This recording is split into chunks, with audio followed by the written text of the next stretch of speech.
Hi everyone, అందరికైతే good morning. అందరు ఎలా ఉన్నారు? బాగున్నారా? నేను కూడా బాగున్నాను. ఈరోజు ఒక డిఫరెంట్ ఐటమ్ అండి. చాలా అంటే చాలా సింపుల్, చాలా బాగుంటుంది. కొంతమందికి తెలిసే ఉంటుంది, కొంతమందికి తెలియదు. బీరకాయలో అలచింతకాయ వేసుకొని అయితే కర్రీ చేసుకుంటారు. చాలా అంటే చాలా బాగుంటుంది. ఇప్పుడు సీజన్ కదా, మనకు అలచింతకాయ ఉన్న బీరకాయ చాలా దొరుకుతాయి. ఈ రెండు కాంబినేషన్లో వండుకోండి, చాలా బాగుంటుంది. ఒకసారి నేను చూపిస్తా, చూడండి. ఎవరికైనా వీడియో నచ్చితే మాత్రం ప్లీజ్ సబ్స్క్రైబ్ చేసుకోండి, షేర్ చేసుకోండి, మీ ఫ్రెండ్స్కి అండ్ రిలేటివ్స్కి షేర్ చేయండి. వీడియో కంటిన్యూ అయితే చూసేయండి. ఎప్పుడు మార్కెట్కి వెళ్ళినా ఈ రెండు ఐటమ్స్ వచ్చినాయి అంటే పక్కా ఈ రెండు కలిపే చేస్తానండి. ఎందుకంటే పిల్లలైనా పెద్దవాళ్ళైనా మా ఇంట్లో చాలా ఇష్టంగా తింటారు. కర్రీ కూడా చాలా బాగుంటుంది. రైస్లోకి కానీ చపాతీలోకి కానీ ఇట్లా రుమాల్ రోడ్లోకి కానీ ఈ రెండు మంచిగా పెట్టేసుకొని కర్రీ ఎక్కువ పెట్టేసుకొని తిన్నారంటే చాలా అంటే చాలా బాగుంటుంది. సింపుల్ ప్రాసెస్, ఒక 5 minutesలో అయిపోతుంది. చాలా అంటే చాలా బాగుంటుంది. నేనైతే అలచింతకాయ, బీరకాయ, ఉల్లిగడ్డ, పచ్చిమిర్చి అవన్నీ కడిగేసి పెట్టేసుకున్నాను. తర్వాత కడాయి పెట్టేసుకొని ఆయిల్ వేసుకొని పోపు దినుసులు వేసేసుకున్నాక ఉల్లిగడ్డ, పచ్చిమిర్చి, కరివేపాకు, కొత్తిమీర ఇవన్నీ వేసుకొని అయితే పచ్చివాసన పోయే వరకు అయితే మంచిగా అయితే ఫ్రై చేసేసుకోవాలి.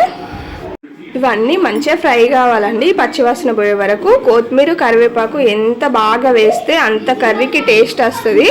చాలా అంటే చాలా బాగుంటుంది. ఇదైతే మొత్తం మంచిగానైతే ఫ్రై కావాలి. ఫ్రై అయినాక నేను కరివేపాకు కూడా వేసాను, కానీ ఫస్ట్లో చెప్పేశాను, మిడిల్లో వేసేసాను. కరివేపాకు అంటే కొంచెం ఫస్ట్ తీయడం మర్చిపోయాను. తర్వాత ఫ్రిడ్జ్ ఓపెన్ చేసినాక అయ్యో కరివేపాకు వేయలే కదా అన్నాక వేసేసాను. ఇవి కొంచెం మగ్గిపోయినాకనైతే పసుపు వేసుకోండి. పసుపు అయితే కొంచెం మన కర్రీకి కలర్ ఎంత సరిపోతుందో అంత పసుపు అయితే వేసేసుకొని అప్పుడు కూడా మొత్తం ఇంకా కొంచెం ఉల్లిగడ్డ ఎక్కువ వేసుకోవాలన్నా వేసుకోవచ్చు.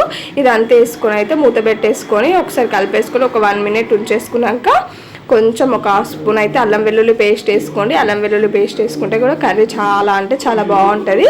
ఈ అల్లం వెల్లుల్లి పేస్ట్ వేసుకొని ఇది మొత్తం పచ్చివాసన పోవాలండి. ఎందుకంటే పచ్చివాసన పోలేదు అంటే అల్లమే ఉంది అని అంటే మనకైతే కర్రీ మొత్తం అల్లం వాసన వస్తుంది.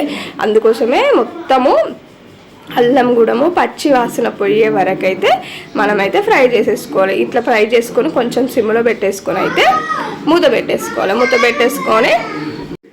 పెట్టేసుకొని తర్వాత మగ్గిపోయాక మనము కట్ చేసి పెట్టేసుకున్న బీరకాయ ముక్కలు, అలచింతకాయ అవి అన్నీ వేసేసుకొని అయితే మొత్తము ఒక్కసారి కిందికి మీదికి మొత్తము ఇవన్నీ తాలింపు కిందికి ఉంది కదా అదంతా కలిసేలాగా కలిపేసుకోవాలి. ఇంత కలిపితే అంతా ఈ మొత్తం వక్కలకంతా మనం తాలింపు అంతా పడుతుందండి. చూసారా, మొత్తం స్లోగా మొత్తం సిమ్లో పెట్టేసుకొని మొత్తం అయితే కలిపేసుకోవాలి. ఇలా కలిపేసుకొని అయితే ఒక 2 నిమిషాలు మూత పెట్టేసుకొని సిమ్లో పెట్టేసుకుంటే మనకైతే ఆవిరికైతే మగ్గిపోతాయి. సిమ్లోనే పెట్టేసుకోవాలి, మంట హైలో పెట్టేసుకుంటే మాడిపోతుంది. ఎందుకంటే వాటర్ అనేది యూజ్ చేయం కాబట్టి మాడిపోతుంది. అందుకే మొత్తం కలిపేసుకొని మూత పెట్టేసుకొని ఒక 2 minutes నుండి 3 minutes వరకు ఉంచేసుకుంటే మంచి సిమ్ములో మంచిగా దగ్గరికి ఉడుకుతుంది. ఇలా కొంచెం ఫ్రై అయిపోయాక ఆయిల్లో కర్రీకి సరిపడా అయితే ఉప్పు వేసుకొని అయితే మళ్ళీ మొత్తము ఉప్పు వేసినాక మొత్తం ఇందాక మనం ఎలా కలుపుకున్నామో మళ్ళీ ఒక్కసారి మొత్తం కలిపేసుకోవాలి. ఎందుకనంటే మొత్తం కలవలేదంటే ఒకటే దగ్గర ఉండిపోతుంది, అంత బాగుండదు.